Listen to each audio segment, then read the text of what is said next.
That sounds like congestion pricing here in the city. You know what I'm saying? I'll hear your congestion pricing. I'll raise you with another mainstream buzzword that sounds more like Black Friday pricing. Correct. So if you notice with Black Friday and all that whole solicitation is just now marketing, right? Right. Because if you look back like 6 weeks or 2 months from that time, they'll show you one price, let's say for 180. Right. And then all of a sudden they'll juice it up to about 275 before Black Friday. Right. And then Black Friday comes around and like, yo, we give you 40% off. Absolutely. And it goes back down to that 180. You know what's probably psychological. They're gonna put the tariffs on for however long they do it, maybe a year, maybe a few quarters, and then I bet you they're just gonna take them off and not say anything about it, and then he's just gonna say, "Look, guys, your prices are decreasing." Correct. Because of me. Well, look at it also with the interest rates, right? At one point, the interest rates were 2.5%, 3%. They hovered around that 3, and then they shot up to 7/8. For a bit, they went down to 6.5, and people felt, "Wow, I'm getting this great deal." And all it is just sticker shock. So it's perspective, right? So they showed a person's lifespan, right? Imagine you have like a pentagon or a hexagon, whatever type figure you want to see, and depending upon where you are, right? If you're 10 years old, if you're 20 years old, if you're 30 years old, you actually see the shape a little differently, right? Because you've been there before, right? How we talk about time dilation all the time, right? So recessions are nothing new, right? That's just a part of the economic cycle. We've been there. We've seen higher prices. I remember when could you imagine being like, we obviously weren't alive when gas was like $1 a gallon, right? Like, well, during COVID, it went down to correct. It was manageable, like $1 and change. It was like under $2. It was cool. You couldn't go anywhere. Maybe you looked at your your tank being full, but the cost of $1, it's rising every day. So it doesn't really matter how low the price is because at that point in time, it's just probably on average and on par of what's going on. When I was younger, I remember going to the gas station. My father had a minivan, and him filling up the tank with $20 and getting back change. Yeah, that was the thing. And now $20 doesn't even get you a quarter of a tank. Not even a quarter. Yeah, I don't even think a Prius gets filled off with $20 not at all. Right? No. So now everything gets expensive. Right. Your budget is only your budget, right? You can only do so much saving. The alternative has to always be increasing money. And that is where the pickle begins because, like you said about time, right? Most people are working 8-10 hours a day. They love overtime because overtime gets you some extra money, technically, until you see how much it gets taxed. Right. Right? So what are some ideas that these listeners and watching viewers, what can they do on the side? And we don't want to talk about the whole, flipping houses thing. Like that's the work. And we talked about that last time. That's still someone's job, right? What are some things that you guys do on the side, right, to be able to get passive income where you could still live your life, where you can still dedicate time to your families, where you can still be present and available for your loved ones? I would say don't pay taxes and just risk it. No, I'm joking. Show the American socks. You are an American with an E. I think you need to really see how much it is that you need on a monthly basis to survive or whatever the expenses are. So you start with a baseline of what you need to just have your month to month or day to day. Okay. And then from there, see how much it is that you feel that you would need to get to whatever lifestyle it is that you want. Now, keep in mind that people that, let's say, work the 9 to 5s, your average person, that they're working hard overtime. A lot of times when they're looking to retire, they think, okay, I get a fixed income of X amount of dollars. I should be good. But as we have been speaking about, eggs go up, gas goes up. So that fixed income, that income now is not going to be have the same buying power, 5-10 years from now. So where maybe it's cutting back on expenses, maybe it's getting another job. Or some people also now they've opened up their own business. As far as e-commerce, what do you mean? Like e-commerce. What else they'll do? Yeah, I would say e-commerce. You have also a lot of drivers, like Uber drivers, okay, Lyft drivers, things like that. So And they- basically, more so of like a gig economy. Yeah. That's funny because I just got a text from this guy. So another thing you could do, trying to is leverage if you have it, leverage your credit and find an asset that could pay you, or find a thing that turns to an asset that could pay you. So I have a guy who's trying to find me a few cars so I could put them on Toro. Mm-hmm.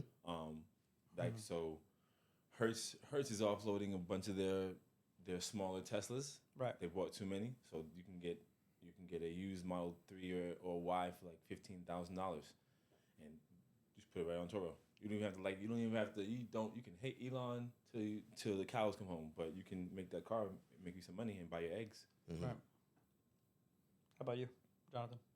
Oh, I've been watching Breaking Bad. Oh.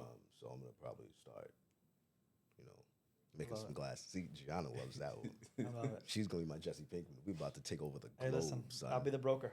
Yeah, I'll find the clients. No. So I am a firm believer in if you do what you love, it's not really work. Mm-hmm.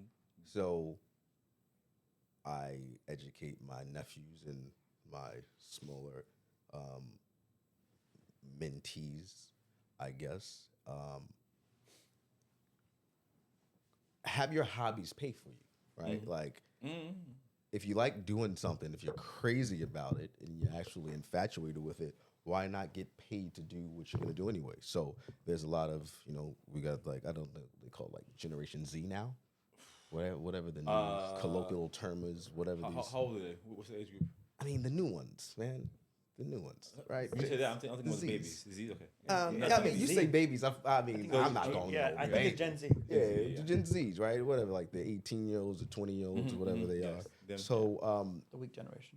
the weak generation is crazy. Hot take. Hot take.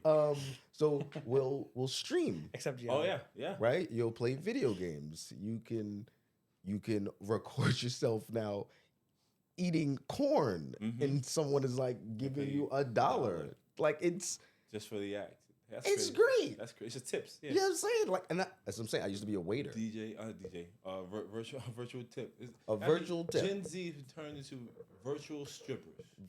Okay, that's. So not even the OnlyFans of it all, but the corny. He said so. Just everyone's Everyone's getting $1 thrown at them. Everyone has the ability. To have So they're a bunch of $1,000 baby thrown at them. strippers. Okay, Yeah. I like it, Yeah. and that's what I mean. I love when I was a waiter. I love getting tipped. Like tips are great. Right. It's like adoration. You're doing a good job. Hey, I like this. Thank you for your service Yeah. type. Right. So if you're being entertained, Here's $1. here's $1. Buy me some lunch. Cool, give it to me. Buy me some lunch, right? How many times have we made a trade and we said, "Damn, this is only like gonna net like $100," and you're like, "Sounds like dinner, Yeah, lunch money. right? Sounds like dinner, right?" And I think because people are used to like crypto and they're used to the speculative penny trades and trying to flip houses or trying to buy sneakers and resell them on resale value, they're always looking to double something. Yep. Like that's their standard to double, and not realistic. It's a great standard. It's a great standard to have for yourself. It's but yeah. cool, but it's not realistic, Yes. right? If you look at the margins for those eggs, right? Maybe the eggs cost them, I don't know, $5. They sell it for $6, Mm-hmm. right? Yeah, think about it. Raising one chicken, Yeah, shipping the eggs. Yeah. So they're taking 20%, and of Right. course they gouge because they're smart. And who wouldn't gouge if you're going to keep paying for it? Supply and demand. But I think if people took that mindset of, let me go get 20%, right? If you can get 20%, you just paid for something, whether it's your car insurance, right? You're talking about per month. Like my car insurance is $150 a month. Right. It's ludicrous. It went up like 50% Sure. in the last 2 years. Never had an accident. Just keeps going up. And they say the people around you have accidents, the parts, the labor, the medical expenses. So right? now you're It all paying goes for up. everyone else's Now I'm mistakes. paying for everyone else. So who's paying for that? Because I don't want to keep paying for this increase. So we can find those ways to offset a lot of the expenses that we have to pay for anyway. Or if you do it really well and have your hobbies pay for you, or you invest really well, you can have what you want to do be offsetted, right? Another thing that you can do is you can do what you do best, which is, let's say, going to work and providing for your family, putting away money, and then you can hire a financial advisor. You guys just all you gotta do is sell, bro. You just, you don't take no days off. We can No, stop stop. We can help delegate. So Delegate. So now you no longer have to figure out ways to save money. Now you can go focus on making money. Or get an advisor to give you the ideas that you obviously cannot do for yourself. Correct. Right. Because that is our job. I think what's Beyond job, I think that's so it's a difference, right? So yes. So we had the same physical trainer at one point in time, right? Remember when he taught us yeah. like, sure, people go to the gym and they pull up, but then they go home. I don't know what they're doing at home. Right. Then they come back and they yell at me Right. because what they're doing at home, but it's like I'm not with you at the gym 24/7. It becomes a lifestyle. It is. Right? So it's less about a fad, right? So if you have like an advisor or whatever, that person is actually applying that in his own life. Guys, if you want to learn to be fiscally focused, click the link below and follow us.